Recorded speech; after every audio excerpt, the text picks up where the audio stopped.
Bom dia, pessoal. Tenham todos um bom dia. Está no ar para todo o Brasil e para todo mundo mais um vídeo no meu canal e o tema de hoje é o mercantilismo, uma nova política econômica.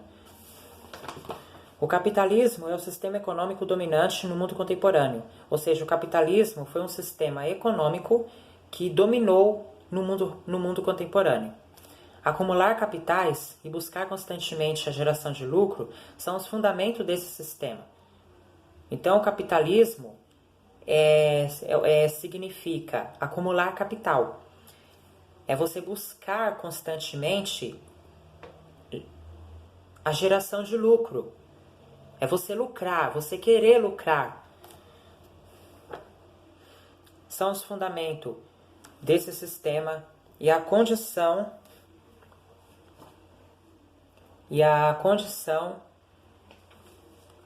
necessária para a continuidade de seu funcionamento. A produção capitalista, portanto, está voltada para abastecer o mercado e gerar lucros, e não para a subsistência das pessoas. Ou seja, a produção capitalista ela está voltada em abastecer o mercado, gerar lucro, e não para a subsistência das pessoas, tá? O momento do surgimento do capitalismo, contudo, ainda é motivo de debate. Alguns pesquisadores recuam até o século XV, definindo como primeira fase do capitalismo este período que vai até o século XVIII. Outros, no entanto, divergem dessa posição, defendendo que o capitalismo existiu apenas a partir do século XVIII, com a Revolução Industrial na Inglaterra. Seja como for, algumas das práticas econômicas capitalistas já existiam no século XV, né? Porque alguns divergem, alguns defendem que o capitalismo existiu apenas no século XVIII, mas algumas das práticas econômicas capitalistas já existia bem antes, já existia no século XV. Como a contabilidade, o sistema de crédito, o empréstimo a juros e o trabalho assalariado. Essas operações não eram uma novidade, pois já eram conhecidas desde o fim da Idade Média. Mas sua difusão tornou-se possível apenas com a grande navegação, iniciado no século XV. Agora eu vou estar falando aqui das condições europeias. Sabemos que houve, ao longo da história, outras civilizações mercantil, marítimas e conquistadora, como a dos persas, dos romanos, dos otomanos e dos chineses. Em nenhuma delas, no entanto, houve uma economia semelhante àquela que surgiu na Europa, a partir do século XV. Um conjunto de condições sociais e histórica explica o que ocorreu naquele momento no continente europeu. Nós temos, primeiro, a aliança entre a burguesia e a monarquia absolutista, né? A burguesia ela vai fazer uma aliança com a monarquia absolutista. A viabilização da expansão marítima e da exploração colonial dependia do investimento levado a cabo pela camada burguesa e mercantil. Então, era viável a viabilização da expansão marítima, ou seja, a expansão marítima e da exploração colonial dependia, ou seja, a expansão marítima e a exploração colonial dependia do investimento levado a cabo pela camada burguesa e mercantil, tá? Então eles dependiam.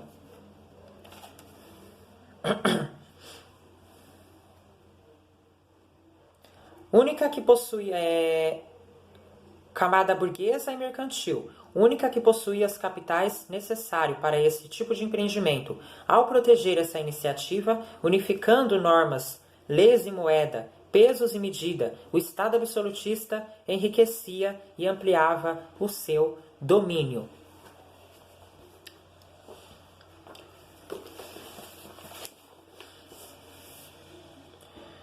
Agora, a acumulação da capital. A riqueza gerada com o comércio colonial, com a extração dos metais preciosos do continente americano e com a exploração do trabalho assalariado nas manufaturas europeias, permitiu a lenta acumulação de capitais, com o objetivo de quê? De gerar mais lucro. O capital é só isso, o objetivo de gerar mais lucro. Esse é o intuito, esse é o principal do capital, do capitalismo, tá? É gerar lucros.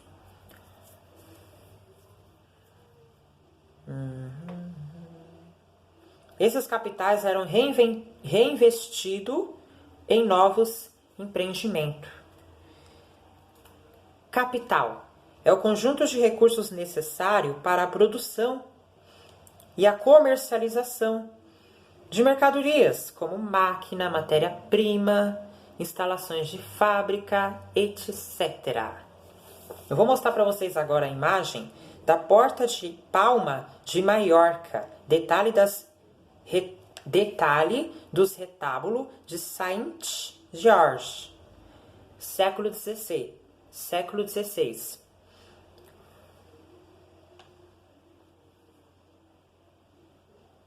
Note a movimentação das pessoas e navios no porto. Eu quero que você em casa note a movimentação das pessoas e os navios no porto. Você agora vai ver a imagem. Focaliza na foto.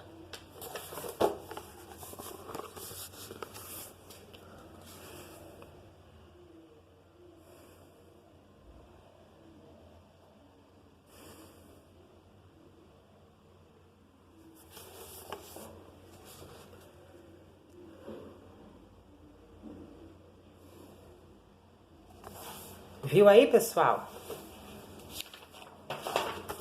Temos também a nova mentalidade surgida com a reforma protestante. Ao contrário da Igreja Católica, os protestantes não condenavam o lucro, a atividade comercial e o sucesso material. Prosperidade não era condenado pela Igreja Católica. De acordo com a moral defendida pelos protestantes, ou seja, os evangélicos, principalmente pelos calvinistas, o sucesso material era o resultado de uma existência voltada para o ascetismo, que significa doutrina que prega uma vida austera, disciplinada, liberta dos prazeres mundanos, em busca da virtude e da purificação espiritual. Então, o ascetismo é quando a pessoa ela vive uma vida disciplinada, né? Que ela é liberta dos prazeres mundanos e ela está em busca do quê? Da virtude e da purificação espiritual. E a temperança é o estilo de vida moderado, equilibrado, comedido. Para os calvinistas, o sucesso material era considerado o sinal da eleição divina. Essa nova mentalidade, oposta tanto à moral da igreja quanto ao modo de se comportar típico da nobreza, enfatizava o trabalho disciplinado e o hábito de economizar, o que estimulava a lenta acumulação do capital e a difusão das práticas capitalistas. Durante a Era Moderna, a base de sustentação da economia ainda era a agricultura. As práticas comerciais da burguesia, contudo, em franca ascensão nesse período, era muito importante, pois garantia a sustentação financeira ao Estado absolutista. Garantia sustentação financeira ao Estado absolutista.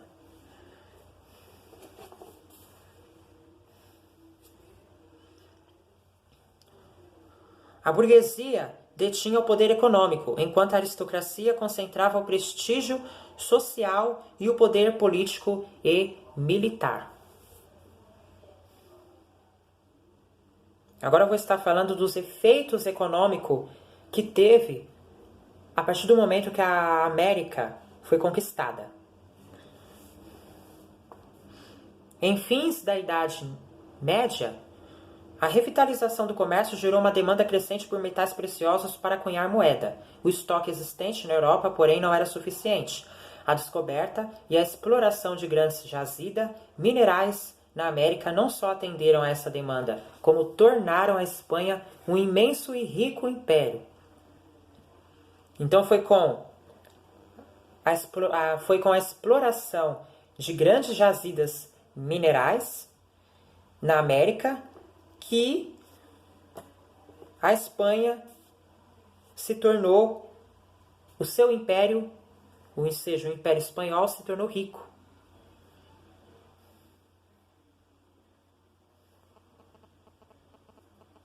Calcula-se que entre 1521 e 1660 foram transferidas para a Espanha cerca de 34 mil toneladas de prata e 400 toneladas de ouro, que financiaram o quê? As guerras dos Habsburgo, em nome do quê? Em nome da fé católica na Europa.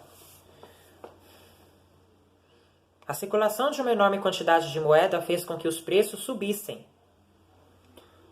Por que os preços subiu? Porque começou a ter uma enorme quantidade de moeda, que fez com que os preços subissem.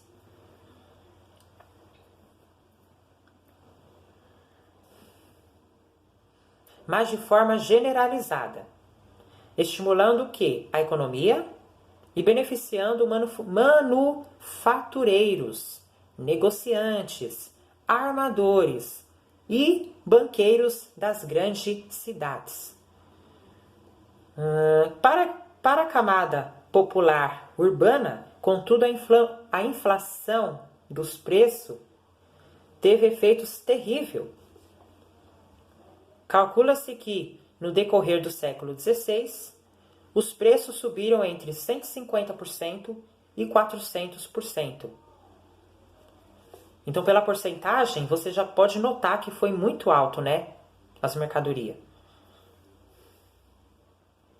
Conforme o país e a região.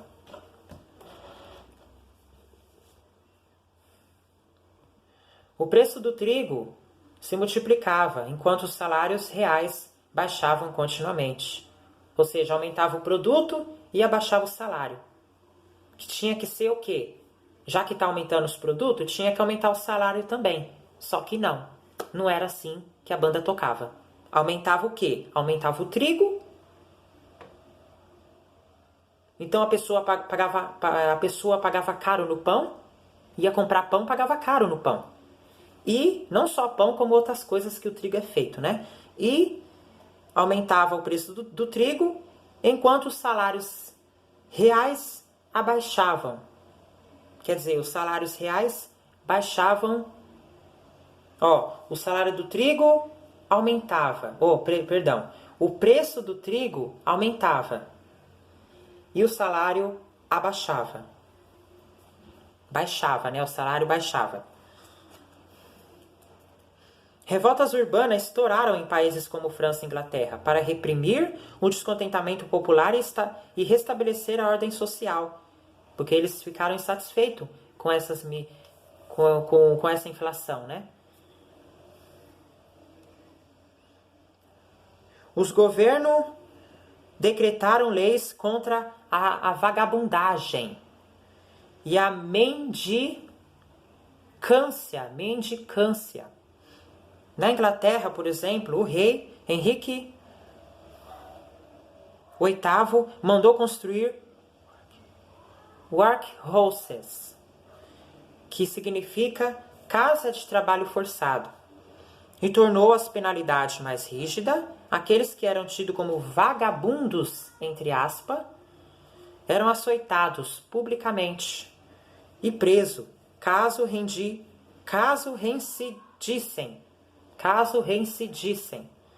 Tinham a metade da orelha cortada.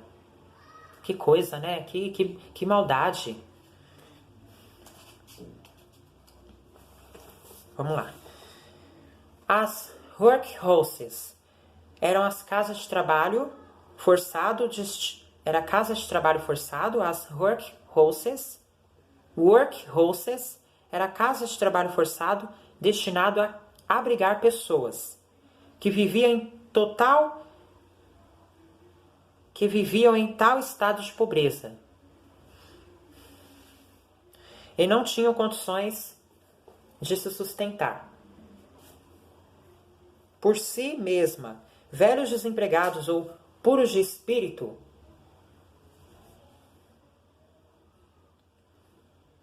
deficientes mentais, viviam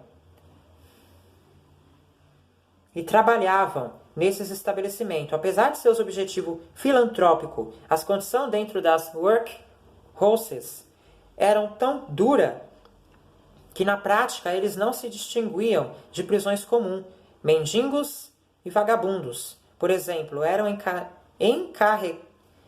encarcerados nessas casas e obrigados a realizar trabalho desumano e degradante sem qualquer remuneração. Homens e mulheres eram segregados e as crianças eram separadas dos seus pais. A rígida disciplina e o tratamento cruel destinado aos internos tinham como objetivo mostrar que a vida ali era pior do que qualquer trabalho assalariado lá fora. Eu vou mostrar para vocês a foto do workhouse de Wigston, upon Hull, Inglaterra, gravura de 1789. Focaliza na imagem.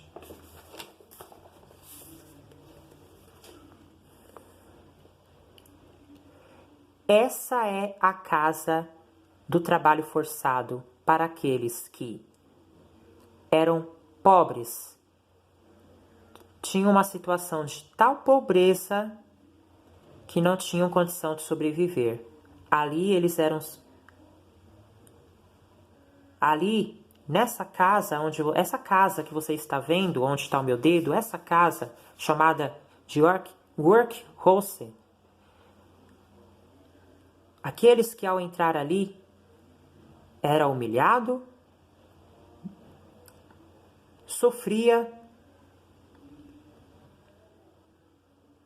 sem dó, sem piedade, eles apanhavam, eles sofreram e foram humilhados. Todos aqueles pobres que entraram nesse workhouses, nessa casa de trabalho forçado. Você consegue notar? Observa a imagem.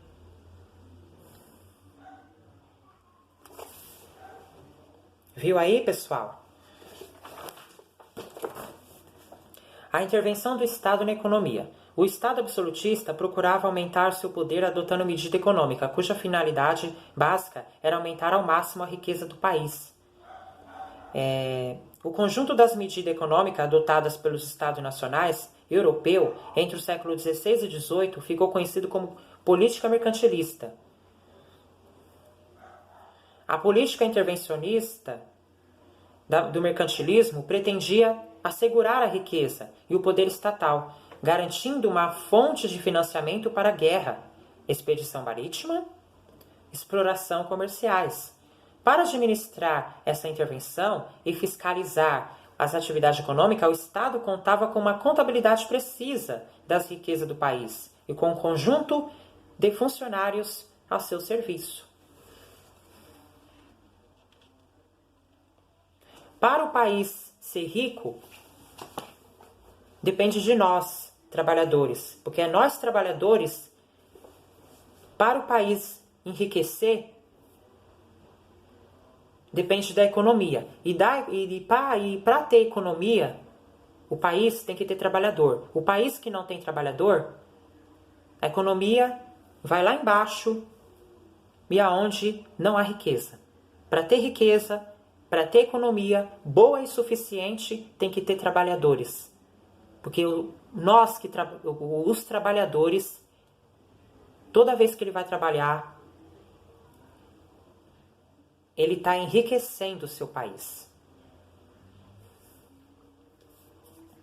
Para haver riqueza no país, tem que ter trabalhadores. Porque o trabalhador, ele vai produzir,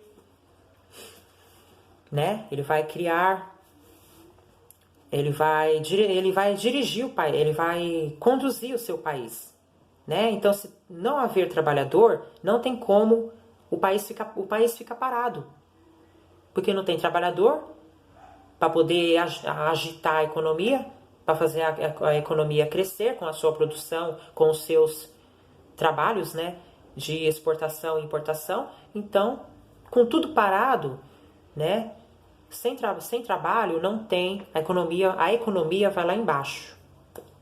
Mas a saúde é em primeiro lugar. A saúde é o mais importante que a economia.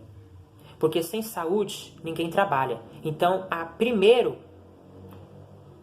primeiro é a saúde, para depois a economia. Que aí o povo com saúde, o povo vai trabalhar. E aí que a gente só vai recuperar a economia quando todos nós estivermos livre do coronavírus. Estando livre do coronavírus, a gente vai, né, estando livre do coronavírus, a gente vai fazer, não só nós, né, trabalhando como o próprio governo, vai fazer de tudo para que a economia volte a crescer, né? Mas eu falo uma coisa para vocês aí de casa. O mais importante não é dinheiro, não é casa, não é carro, nem trabalho. Assim, o mais importante é a saúde. Tudo é importante, trabalho, casa, carro, dinheiro, tudo é importante. Mas o mais importante é a saúde. E eu já quero dizer a vocês, vamos se precaver, gente, do coronavírus. Vamos se precaver, né? Vamos se prevenir. Usa máscara, passa álcool gel. Tem muitos brasileiros, eu sou de São Paulo. Muita gente não está usando máscara, muita gente não está passando álcool gel, não está se prevenindo. Vamos se prevenir. Vocês querem viver? Vocês querem viver? Então se previnam. Isso serve para mim e para todos vocês. Porque eu já estou me prevenindo. E eu quero aconselhar vocês a se prevenir.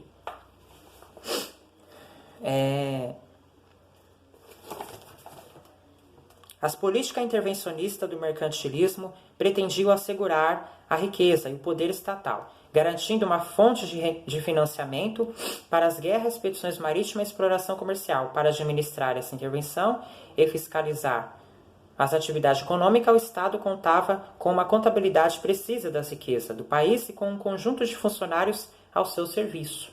Eu já li nessa parte. O nascimento da estatística.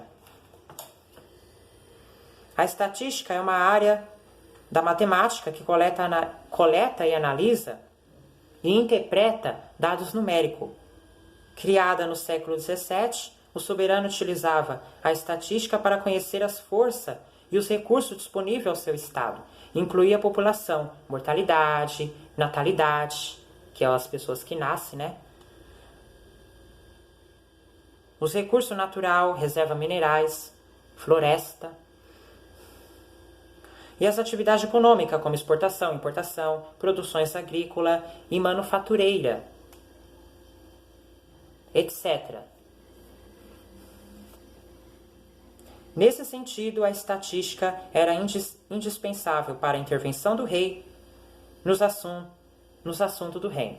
E para encerrar, as medidas mercantilistas. As práticas mercantilistas adotadas no continente europeu durante o Antigo Regime variavam conforme o Estado. É possível, no entanto, reconhecer as principais medidas que orientaram as atividades políticas e econômicas daquele período. E quais foram? Metalismo. Ou seja, os governos procuravam atrair a maior quantidade possível de metais preciosos e proibir que eles saíssem do país. Essa medida baseava-se no princípio de que o ouro e a prata eram a principal fonte de riqueza. Portanto, quanto mais um país acumulasse metais, mais rico e poderoso ele seria. Temos também a balança comercial favorável. Exportar mais do que importar. As importações deviam se limitar apenas as matérias-primas.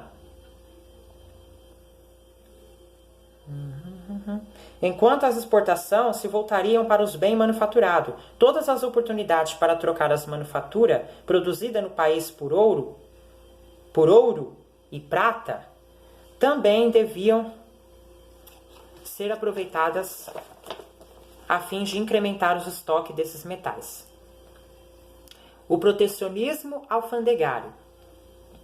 A cobrança de pesados impostos sobre produtos estrangeiros que os tornava mais caros, assim mesmo que a qualidade desses produtos fosse superior à qualidade das mercadorias produzidas no interior do próprio país. Os consumidores eram desestimulados a adquiri-lo. Então, no protecionismo alfandegário, você tem a qualidade do produto, a qualidade da mercadoria, né? Você tem uma cobrança de pesados impostos sobre produtos estrangeiros, tá? Na balança comercial favorável, eles dão mais opção de exportar do que importar. E no metalismo, que nem eu falei, né? Os governos, eles queriam sempre, os governos procuravam atrair maior quantidade possível de metais preciosos e proibir que eles saíssem do país. Essa medida baseava-se no princípio de que o ouro e a prata era a principal fonte de riqueza do país. E não era para ir para outro país, era para ficar no país sem poder ir para outro país. Portanto, quanto mais um país acumulasse metais preciosos, que é o que enriquecia o país, mais rico e poderoso ele era. E temos, para encerrar, o exclusivo comercial metropolitano. Criar monopólios comerciais era outro modo de aumentar a exportação e diminuir as importações. O maior exemplo disso foram os domínios coloniais europeus. Utilizando-se de mão de obra indígena ou africana, as colônias produziam e forneciam matéria-prima barata às metrópoles europeias, ficando obrigadas a consumir seus produtos manufaturados. Essa medida garantia o controle metropolitano sobre as importações e exportações realizadas com a colônia, resultando na geração de lucro para a metrópole. Os primeiros impérios coloniais foram Portugal e Espanha. No fim do século XVI, porém, já se notava o declínio da economia com as nações ibéricas, cedendo lugar a potências coloniais que se afirmaram no século XVII, Holanda, França e Inglaterra. O Estado absolutista, ele controlava e regulamentava toda a atividade econômica do país, reservando-se o direito de conceder monopólios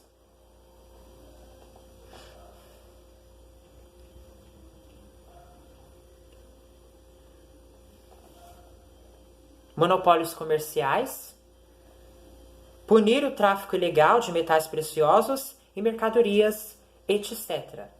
Os governos mercantilistas também procuravam fazer com que todos os terrenos disponíveis no país fossem utilizados para a agricultura, a mineração ou a manufatura. Apesar de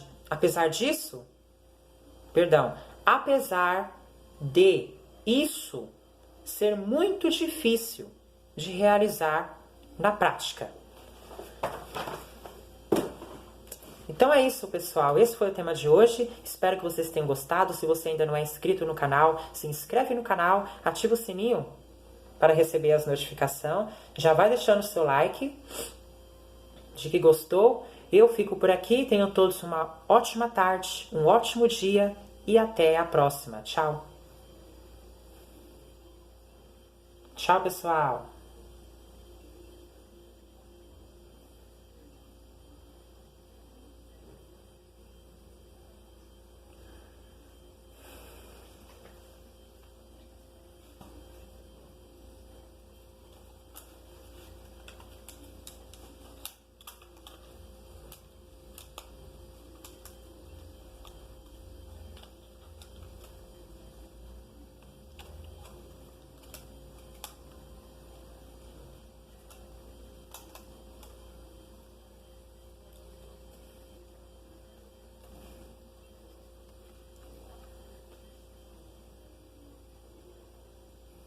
Tchau, pessoal!